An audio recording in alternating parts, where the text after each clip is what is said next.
All right, we're going to go ahead and get started. So I'm going to introduce our speaker for today.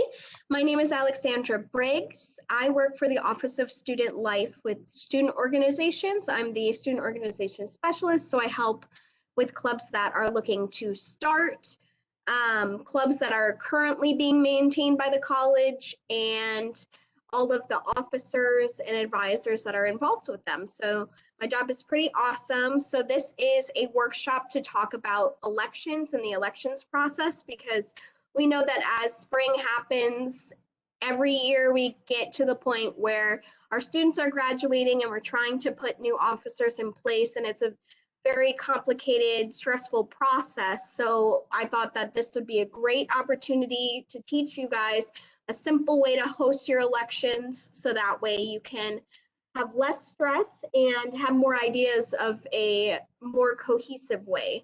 So I'm going to introduce today's speaker, Cameron Whitfield. He works in the Office of Student Life as our student coordinator or student life coordinator. And he has a lot of knowledge on working with SGA, residence halls. His newest venture with Student Life is going to be the CAB program, and he'll talk a little bit about the RSO elections and how it relates to his CAB application. So I'm going to give it over to Cameron, and we thank you for joining us. Thank you, Alex. Thank you, Alex. And thank you, students. Can everybody hear me okay? Thumbs up. Everybody can hear me okay? All righty. So as Alex said, I'm Cameron Whitfield. I'm the program coordinator at Lone Star College-Kingwood, and I'm here to just, do a quick presentation or refresher on RSO elections and also how we can be able to create best practices moving forward in our registered student organizations when it comes to choosing our officers and our executive leadership for the upcoming school year. So without further ado, let's get started and jump into the actual presentation here. All right. So next slide. Man.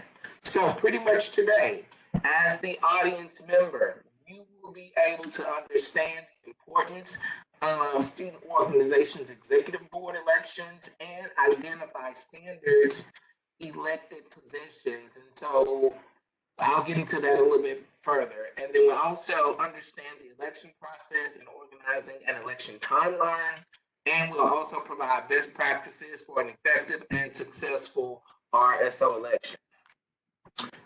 So, what is an executive board? What is an executive board? Some people call them e-boards, some people call them directorates. So what is an executive board? An executive board is comprised of leaders who navigate the operations of the organization. The leaders must meet, review, and resolve events that the organization may face to assist its members and the community as they're achieving their goals. What type of members comprise of this executive board is president, the vice president, you have a secretary or a record keeper, and you also have a treasurer or a financial chairman. So those are the four standard executive board members or positions that normally each organization should have as they are maneuvering and preparing for their elections. And so with that, let's break down what the individual components of these positions look like. So for the executive board, we have the president. The president serves as the CEO, is the chief executive leader of the organization, presides over all of the meetings and the voting sessions, and they enforce and abide by all provisions of the RSO Constitution, which is something that's within your bylaws of your organization. They notify all members of activities and participations, hold veto power when it comes to voting or moving for new initiatives, and also membership. Also, it takes an active role in activities in the community meeting.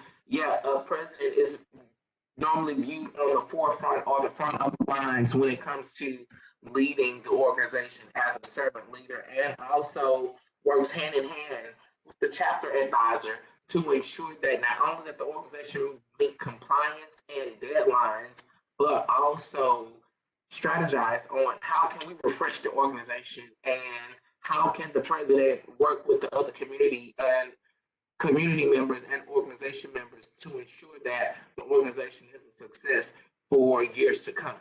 So that is the ideals of the president. The vice president. The vice president's a little similar. The vice president is actually the Robin to the president's Batman. And so with that, the vice president, it executes the duties of the vice president when the president is absent. Also, it provides reports on activities of the vice president's office to general assemblies as needed. When it comes to Congress of Clubs, the vice president submits those informations as well. In case of the death, resignation, or removal of the president, the vice president must take oath and step into the president's office. And also the student organization meetings along with the president, as the president is working alongside of the advisor to know about the policies and the procedures and compliance things of the organization. The vice president is working hand in hand with the actual organization and the committee members that reside inside the organization to ensure that we are an effective RSO, or we're an effective group, and we're doing programming and we're having a presence on campus. And so with those powers, they combine themselves to make a solid unit to bring a great face to the organization. And so we're going to move a little further. So let's go into the more dutiful positions such as the secretary or the record keeper.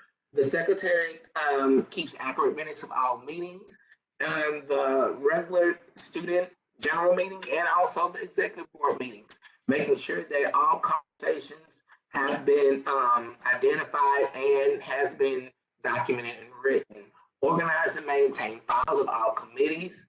Also maintain accurate attendance.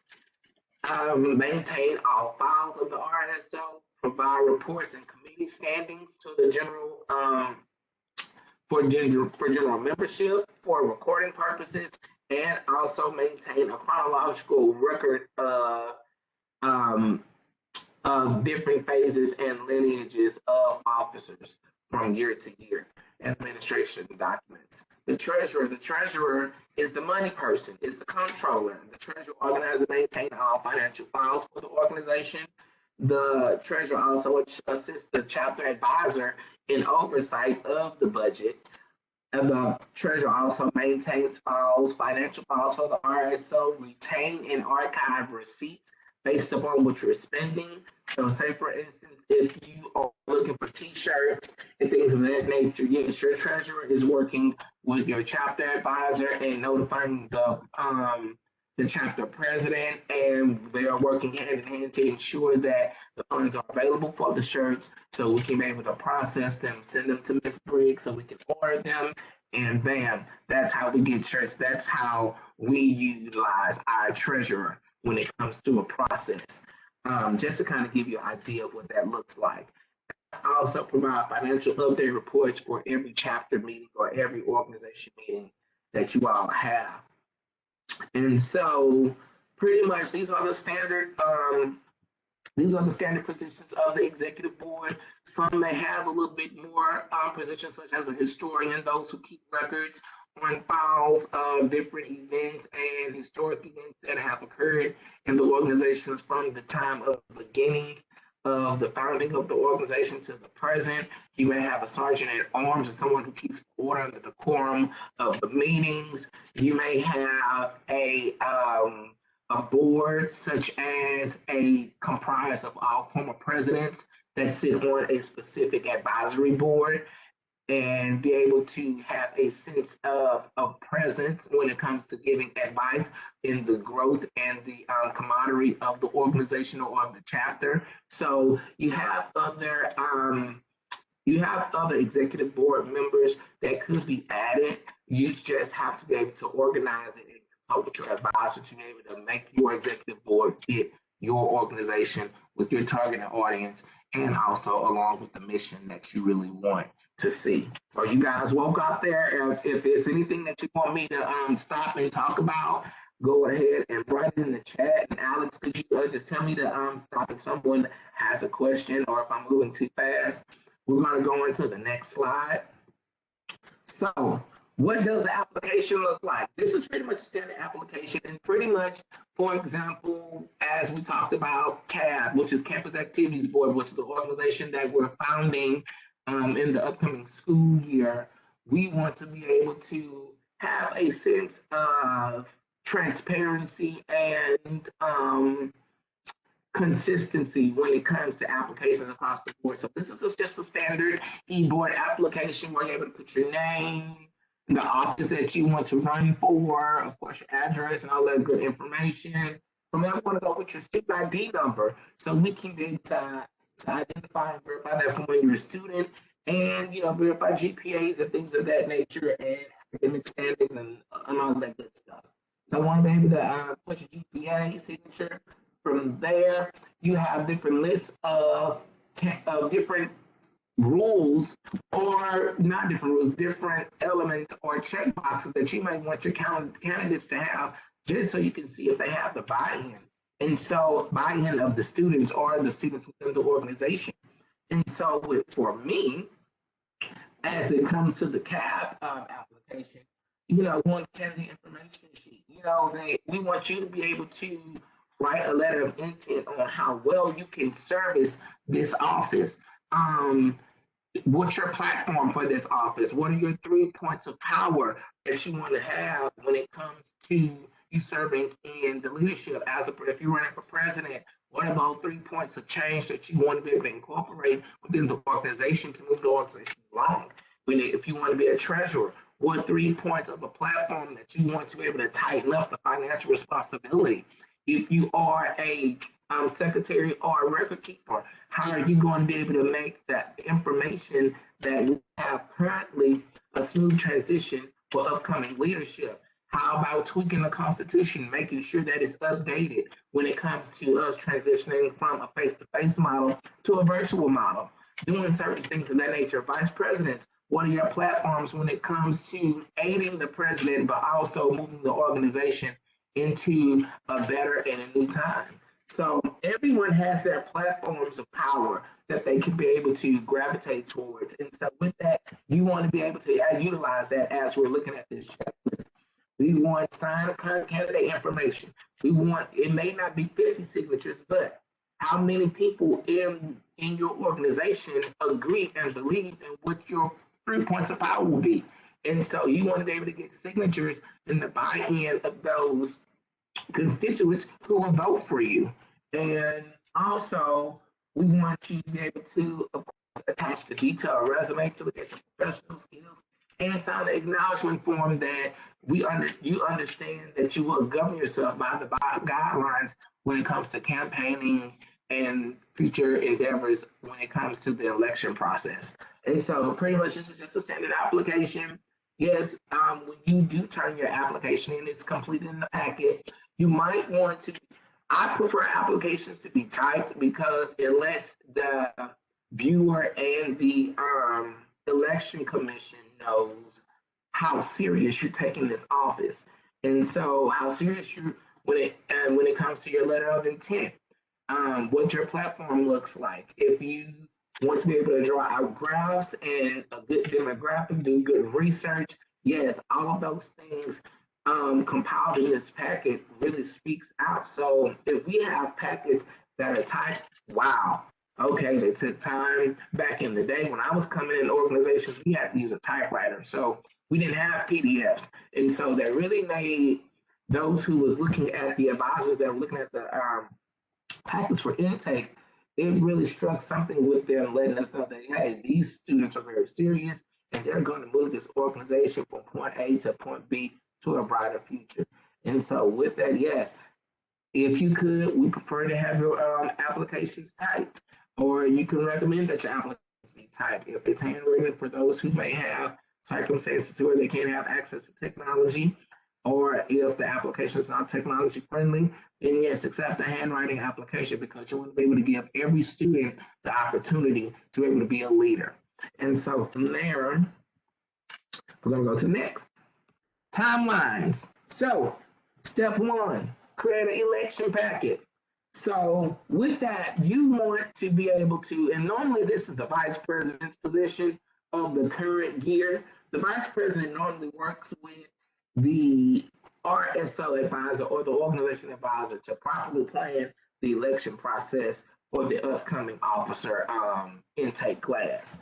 And so, with that, you want to make sure that the timeline is together. You want to make sure that the application packets is updated. You want to make sure that if there's anything you want to go back and revisit in the application, that you fix it and you tweak it before you're able to send it out.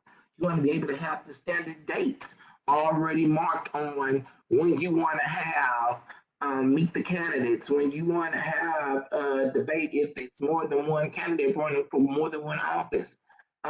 If you want to have an orientation, or if you want to have an interview with your student affairs officials, like your deans and your vice presidents, you want to be able to use that. You want to be able to do all of that planning in step one. You want to have a calendar event, and it's like here, bam, you have in the packet. All of those events are listed in the packet, or dates where where candidates need to be able to recognize that they need to govern their itineraries accordingly and be prepared for those dates if they want to be able to run within that election. So all of that goes into step one. Going on to step two, candidate orientation. You want to be able to meet the candidates. Not only the leadership meet the candidates, but those who are voting for the candidates. Let's meet the candidates. Let's have a conversation. Let's say hello, how you doing? Let's see how well the candidates are able to be persons, or be able to network amongst their collegiate peers. And so you want to be able to put them in a platform to where they're able to stand before a governing body which they will lead, and also be able to speak and have a sense of compassion towards their platform, and let the constituents who will vote for them see that compassion through their speeches as they are addressing the group through this candidate orientation. And then you want to also start the campaign trail. You want to, of course, do a variety of things, such as, I know when I was campaigning in college, we had push-up popsicles. We had candies tied around with messages and slogans. Vote for me, I'll set you free. It's time of the essence. We had all kind of things that you can do, but make sure that when you are campaigning to uplift your principles and not tear down your competitor or your opponent. And that's one thing we want to be able to encourage, a sense of sportsmanship and a sense of citizenship. And with that, when you're campaigning on the betterment of yourself and not to tear down others. So all of your campaign information and all your campaign materials should be not only uplifting, but it should also be uplifting and go towards your goals on how you can make the change in this organization as you're going through this election process. And once you're voted for, these are the things that you're going to stick to and hold true to as you are the elected official for this organization for the upcoming school year.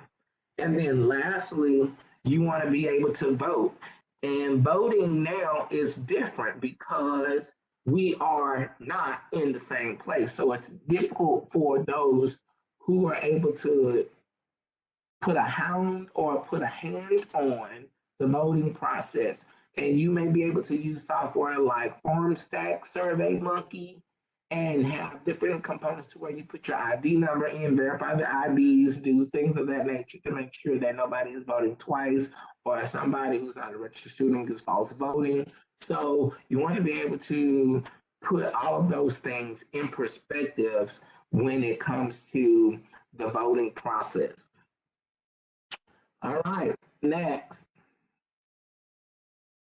So, other RSO election best practices that you can do based upon how rigorous your election may be. Maybe if you may have several candidates running for the same office. and you want to be able to narrow it down and make it a primary process. You may be wanting to utilize debate, seeing, okay, based upon this maybe a primary process, we'll have a debate. Okay, from there, after the debate, who do you think are the last two that should be able to run on to finish this race in finish this race in the election process?